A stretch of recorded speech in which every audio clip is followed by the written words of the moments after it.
ఓ దిక్కు ఎండ దంచబట్టే డాంబార్ రోడ్డు మీద షెగ, పక్కకెళ్ళి అగరుగాలి, వెనకకెళ్ళి కారు ఆరను. గిట్ల రోడ్డు మీద ట్రాఫిక్ ఆపేస్తే ఎట్లుంటదుల్లా? పోలీసుల కాడికి పోయి 4 జోపిడ్చి పెట్టాలి అనిపిస్తదిలే. పబ్లిక్ కు గట్ల తిప్పలు కావద్దనే గీసారి గిట్ల పోతాండు.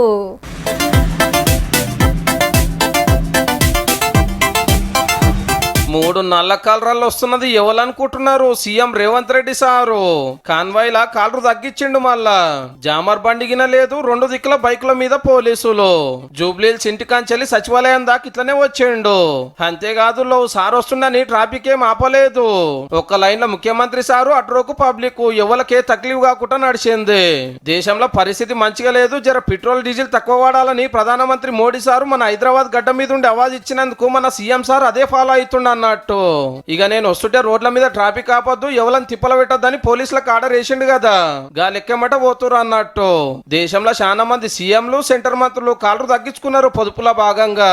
ఆల్రెడీ 8 రోజులలోనే 5 రూపాయల దాకా పెరిగే పెట్రోల్ రేటు ఇంకా కూడా మీదికి పోతుంది అనబట్టారు. ఎవరికి శాతనైన కాడకాలు తక్కువ వాడేటట్టు చూసుకుంటే మంచిదే కదా మరి.